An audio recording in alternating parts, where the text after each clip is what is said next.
എല്ലാ പ്രിയപ്പെട്ടവർക്ക് യേശുവിൻ നാമത്തിൽ വന്ദനം.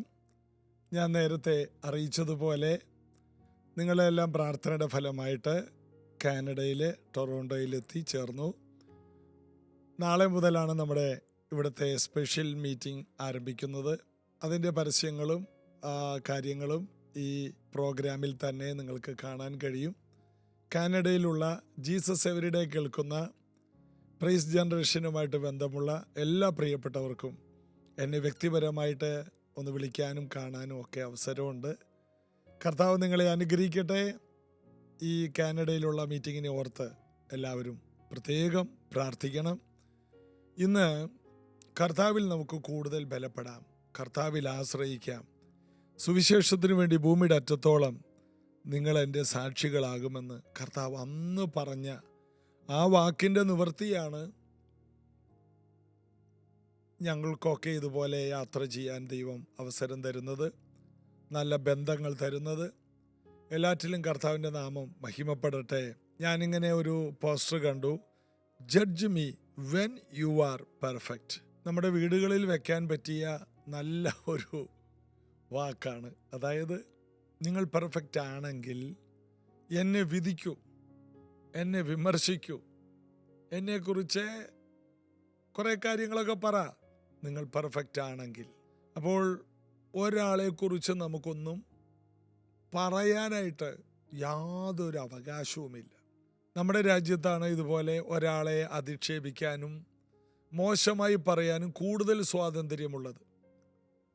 നമ്മുടെ ബഹുമാനപ്പെട്ട മുഖ്യമന്ത്രിമാരെ, മന്ത്രിമാരെ, പ്രധാനമന്ത്രിയെ ഇതുപോലെ വിമർശിക്കുന്ന മറ്റൊരു സ്ഥലങ്ങൾ വളരെ കുറവാണ്. അറബൻ രാജ്യങ്ങളിൽ ഒരു പ്രാവശ്യം പറഞ്ഞാൽ പിന്നീട് അവനില്ല, അവനെക്കുറിച്ച് യാതൊരു വിവരവും പിന്നെ ആരും അറിയില്ല. ഒരിക്കൽ ഒരു അറേബ്യൻ രാജ്യത്തിൽ ഞാനവിടെ ചെന്നപ്പോൾ എന്നെ വാഹനത്തിൽ കൊണ്ടുപോയ ആൾ പറഞ്ഞു, ഇവിടുത്തെ സുൽത്താന് എതിരെ ചില കാര്യങ്ങൾ ഒരാൾ പറഞ്ഞു. ഒരു ദിവസം പകല് അദ്ദേഹം കാറ് പാർക്ക് ചെയ്ത് നടന്നു പോകുമ്പോൾ ഹെലികോപ്റ്ററിൽ വന്നിട്ട് വല വീശി അദ്ദേഹത്തെ പിടിച്ച്, മീനെ പിടിക്കുന്ന പോലെ പിടിച്ചുകൊണ്ട് ഹെലികോപ്റ്ററിൽ തന്നെ കൊണ്ടുപോയി. പിന്നീട് അദ്ദേഹത്തെക്കുറിച്ച് ഇന്ന് വരെ യാതൊരു വിവരവും ഇല്ല. അങ്ങനെയുള്ള രാജ്യങ്ങളുണ്ട്. മറ്റു ചില രാജ്യങ്ങളിൽ നിയമങ്ങളുണ്ട്, അങ്ങനെ ഒരാളെ മോശമായി പറയാൻ പാടില്ല, പറഞ്ഞാൽ ശിക്ഷയുണ്ട്. നമ്മുടെ രാജ്യത്തിൽ ആർക്കും ആരെയും എന്തും പറയാം. എങ്കിലും അങ്ങനെ പറയാനുള്ളൊരു സ്വാതന്ത്ര്യമൊക്കെ ഉണ്ടെങ്കിലും നിങ്ങളൊരു കാര്യം അറിയണം, നിങ്ങളൊരാളെ മോശമായി പറയുമ്പോൾ, നിങ്ങളും ഞാനും മറ്റൊരാളെക്കുറിച്ച് അപവാദങ്ങൾ പറയുമ്പോൾ, നമുക്കറിയാൻ പാടില്ലാത്ത കാര്യം കേട്ടതെല്ലാം നമ്മളും വിളിച്ചു കൂവുമ്പോൾ നമ്മൾ തന്നെയാണ് ദോഷക്കാരാകുന്നത്. ഒരാളെ നാം മോശമായി ചിത്രീകരിക്കുമ്പോൾ യേശു പഠിപ്പിച്ച ഒരു സത്യം കൂടി നിങ്ങൾ അറിയണം. നിങ്ങളിൽ പാപമില്ലാത്തവൻ ഒന്നാമത് കല്ലെറിയട്ടെ. ഒന്നാമതെറിയുന്ന ആരാണ്? രണ്ടാമതെറിയാനും മൂന്നാമതെറിയാനും 30-മതെറിയാനും 100-മതെറിയാനും ആൾക്കാർ വരും. അതിൻ്റെ കാരണം ഒന്നാമത് ഒരുത്തൻ എറിഞ്ഞതാണ്. ഒന്നാമതെറിഞ്ഞവൻ ആരാണ്? അവൻ പാപമില്ലാത്തവനാണോ? കർത്താവിൻ്റെ ആ വാക്കിൻ്റെ മുൻപിലാണ് 100 കണക്കിന് കല്ലുകൾ താഴെ വീണത്.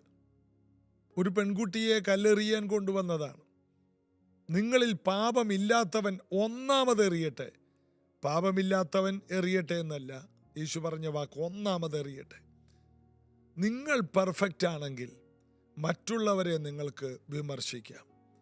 ഇതിൽ നിന്ന് മനസ്സിലായത്, ദൈവത്തിനല്ലാതെ അല്ലെങ്കിൽ കർത്താവായ യേശുവിനല്ലാതെ മറ്റാർക്കും ആരെയും വിധിക്കാൻ അവകാശമില്ല. മകളെ, അവർ നിന്നെ ശിക്ഷ വിധിച്ചില്ലേ, കല്ലെറിഞ്ഞില്ലേ? ഇല്ല, ഞാനും നിന്നെ ശിക്ഷിക്കുന്നില്ല, പൊയ്ക്കൊള്ളുക, മേലാൽ പാപം ചെയ്യരുത്. അവൾ പാപിനിയാണ്, അവള് പാപം ചെയ്തവളാണ്, അത് വാസ്തവമാണ്. എങ്കിലും യേശു അവളെ വെറുതെ വിടുകയാണ്. യേശു വന്നത് നമ്മെ സ്വതന്ത്രമാക്കാനാണ്. കർത്താവ് നമ്മെ സ്വതന്ത്രരാക്കിയാൽ നമ്മൾ സാക്ഷാൽ സ്വതന്ത്രരാണ്.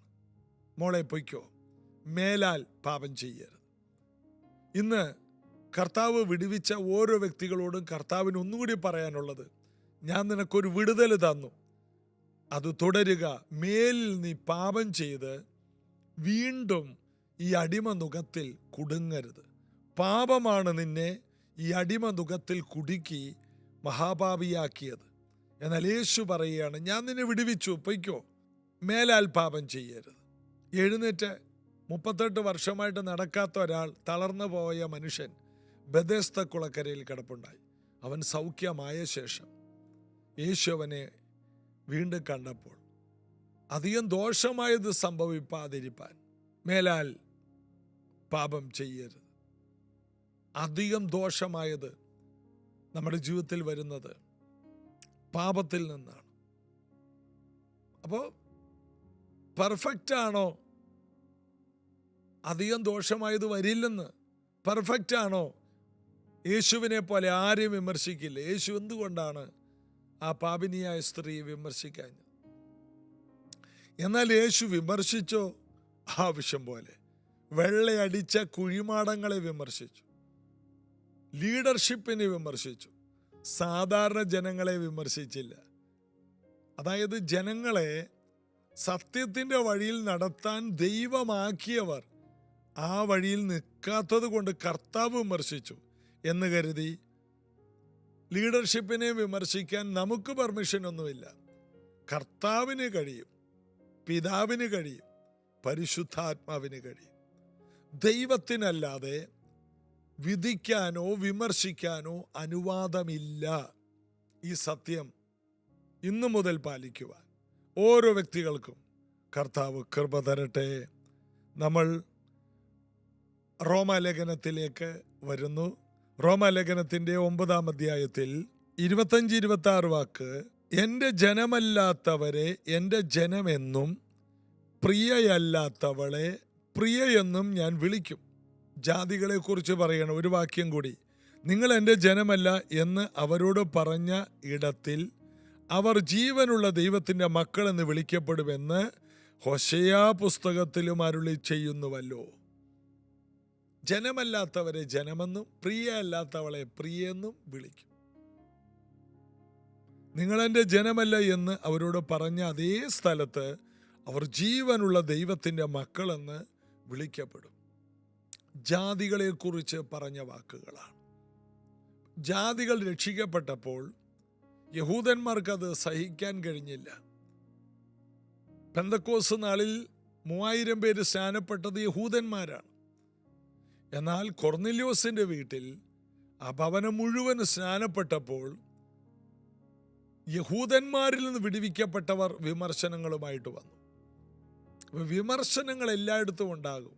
അങ്ങനെ പെട്ടെന്ന് രക്ഷിക്കപ്പെടാൻ പറ്റുമോ? അത് യഹൂദന്മാരല്ലേ രക്ഷിക്കപ്പെടുന്നത്? അബ്രഹാമിൻ്റെ മക്കൾക്കല്ലേ രക്ഷയുള്ളൂ? പിന്നെ അവർ പരിച്ഛേദനയേറ്റതാണോ?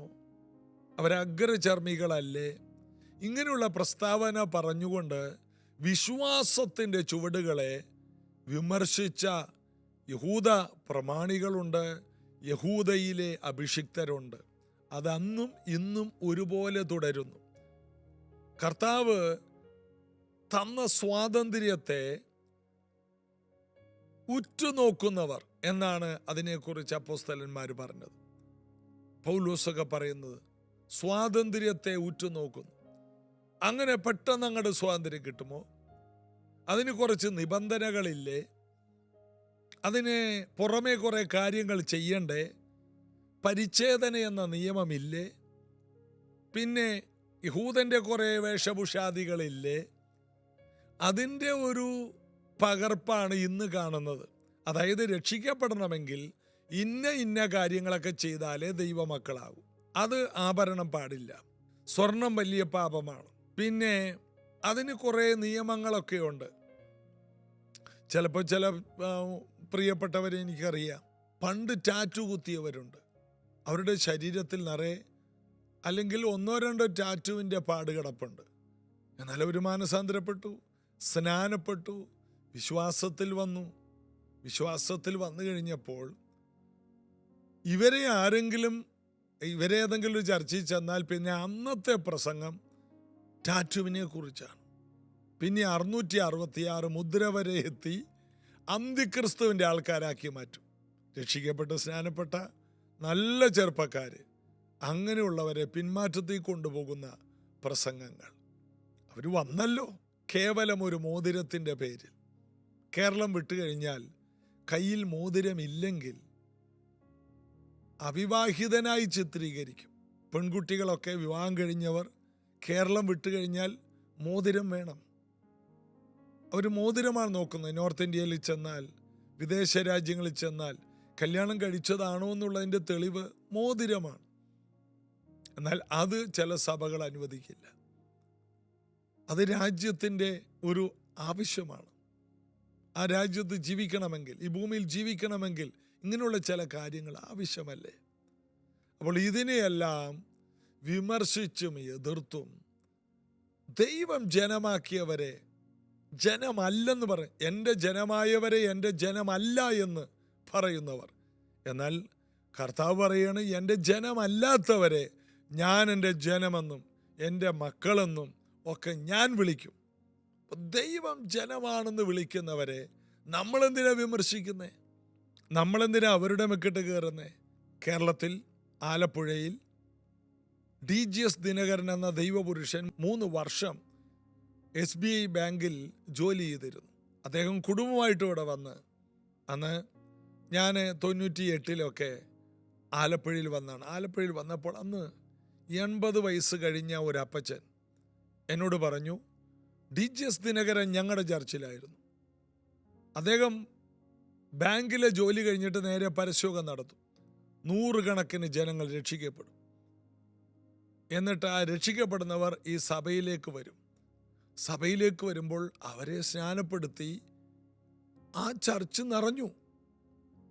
എന്നാൽ DGS ദിനകരന് അവിടെ യാതൊരു റോളുമില്ല. പുറയിലിരുത്തു. മാത്രമല്ല കർത്തൃമേശ കൊടുക്കില്ല. ഞാൻ ചോദിച്ചു, അതെന്താ? DGS ദിനകരൻ നിമിത്തം വന്ന ജനങ്ങൾ എല്ലാം സ്നാനപ്പെട്ട് കർത്തൃമേശ എടുക്കുമ്പോൾ DGS ദിനകരൻ എന്താ കൊടുക്കാതെ? അത് അദ്ദേഹത്തിൻ്റെ കയ്യിൽ ഒരു മോതിരമുണ്ടായിരുന്നു. ഒന്ന് ആലോചിച്ച് നോക്ക്. മനസ്സ് തകർന്ന് മാനസികമായി വേദനിച്ച് മറ്റുള്ളവർ കർത്തൃമേശ എടുക്കുമ്പോൾ പുതിയ ആൾക്കാർ, DGS ദിനകരൻ സുവിശേഷം പറഞ്ഞിട്ട് വന്നവരെല്ലാം കർത്തൃമേശ എടുക്കുമ്പോൾ കർത്താവിൻ്റെ മേശയിൽ ഭാഗവാക്കാകാതെ 3 വർഷം ക്ഷമയോടെ ആലപ്പുഴയിലെ ഒരു ചർച്ചിനകത്ത് ഒരു ബെഞ്ചിൽ പുറകിൽ കണ്ണുനീരോടെ ഇരുന്ന ഒരു ദൈവപുരുഷൻ്റെ വേദന എത്ര വലുതാണ്. ഞാനത് ഏറ്റുപറഞ്ഞ് കണ്ണുനീരോടെ പ്രാർത്ഥിച്ചോട്ടെ, കർത്താവേ, DGS ദിനകരനോടും കുടുംബത്തോടും കാണിച്ച ആ അവഗണനകൾ ആലപ്പുഴയോട് ക്ഷമിക്കണമേ. അറിവില്ലാതെ അവർ ചെയ്തത് പൊറുക്കണമേ. കഴിഞ്ഞ ഇടയ്ക്ക് ഞാൻ പോൾ ദിനകരനെ കണ്ടുമുട്ടിയപ്പോൾ അദ്ദേഹം പറഞ്ഞു, പാസ്റ്റർ ആലപ്പുഴയിലാണല്ലേ? ആലപ്പുഴയിലെ സെൻറ്റ് ജോസഫ് സ്കൂളിൽ ഞാൻ പഠിച്ചിട്ടുണ്ട്. ഞാനും എൻ്റെ പെങ്ങളും പഠിച്ചിട്ട്, ഞങ്ങൾ കുഞ്ഞുങ്ങളായിരുന്നു ഞങ്ങളുടെ അപ്പൻ അവിടെ ആയിരുന്നപ്പോൾ. മറുപടി ഒന്നും ഞാൻ മിണ്ടിയില്ല. എന്തു പറയാനാണ്? അവരെല്ലാം വേദനിച്ച ഒരു അനുഭവമാണ്. ഒന്ന് ആലോചിച്ച് നോക്കിയേ. നിങ്ങൾക്ക് ഇതുപോലെ വേദനകൾ അനുഭവിച്ചവർക്ക് ഒക്കെ ഇത് കേൾക്കുമ്പോൾ ദുഃഖമാണ്. മാത്രമല്ല ഇതൊക്കെ മറ്റുള്ള ചിലർ ദൈവസഭകളിൽ നേതൃത്വത്തിൽ നിൽക്കുന്നവർ കൂടി ഒന്ന് അയച്ചു കൊടുക്കുക, കേൾക്കട്ടെ. എത്ര വലിയ പാപമാണ്. ഒരു മതത്തെ പിടിച്ചു നിർത്താൻ വേണ്ടി സത്യമാർഗത്തെ ഇല്ലായ്മ ചെയ്യരുത്. സത്യത്തിന് വേണ്ടിയാണ് കർത്താവ് വന്നത്. എൻ്റെ ജനമല്ലാത്തവർ ജനമാണ്, എൻ്റെ മക്കളല്ലാത്തവരെ ഞാൻ മക്കളെന്ന് ഞാൻ വിളിക്കും. ദൈവം നീതീകരിച്ചവരെ ആർ കുറ്റം വിധിക്കും? ദൈവം നീതീകരിച്ചവരെ ഒരിക്കലും വിമർശിക്കാൻ നിൽക്കരുത്. കേരളം വിട്ടുകഴിഞ്ഞാലും ഇന്ത്യക്ക് വെളിയിലും ഒക്കെയും ഈ സങ്കടകരമായ അവസ്ഥയുണ്ട്.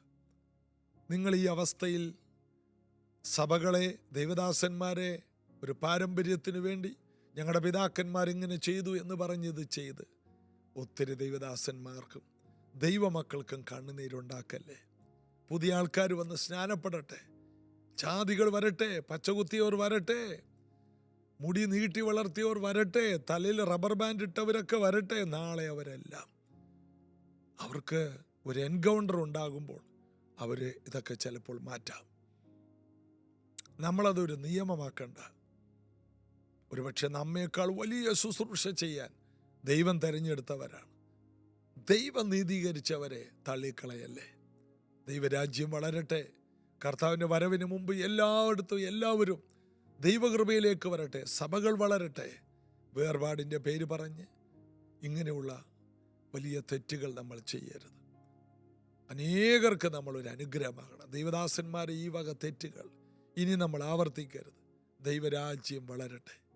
പ്രാർത്ഥിക്കാം. യേശുവേ, ഞങ്ങൾ നിമിത്തം ഞങ്ങൾ വെച്ച ചില നിയമങ്ങൾ വെച്ച്, ദൈവവചനത്തിലില്ലാത്ത ചില കണ്ടീഷനുകൾ വെച്ച് ദൈവത്തിൻ്റെ മക്കളാകേണ്ടവരും ദൈവസന്നിധിയിൽ വന്ന് വളരേണ്ടവരും തിരിച്ചുപോയതിൻ്റെ ഉത്തരവാദിത്വം ഞങ്ങൾ ഏറ്റെടുക്കുന്നു. DGS ദിനകരനെ പോലെ ഒത്തിരി പേരെ കണ്ണുനീര് കുടിപ്പിച്ച പാരമ്പര്യത്തിൻ്റെ ചില നിയമങ്ങൾ ഞങ്ങൾ അനുഷ്ഠിച്ചതുകൊണ്ട് ദൈവസഭ വളർന്നില്ല, ദൈവരാജ്യത്തിൽ വിശാലതയുണ്ടായില്ല. ഞാൻ അവർക്ക് വേണ്ടി പ്രാർത്ഥിക്കും. ഞാനും ഞങ്ങളുടെ പ്രിയപ്പെട്ട ദൈവദാസന്മാരും സഭകളും നേതൃത്വങ്ങളും അറിയാതെ ചെയ്തു പോയ ഈ അറിവില്ലായ്മകളെ ക്ഷമിക്കണമേ. സംഘടനയെ ബലപ്പെടുത്താൻ വേണ്ടി, മറ്റുള്ളവരെ പ്രസാദിപ്പിക്കാൻ വേണ്ടി ദൈവവചനത്തോട് കാണിച്ച മറുതലിപ്പിനെ പൊറുക്കണമേ. പുതുതായി വന്നവരെ പിന്മാറ്റത്തിൽ വിട്ടതിൻ്റെ തെറ്റ് ഞങ്ങൾ ഏറ്റെടുക്കുന്നു.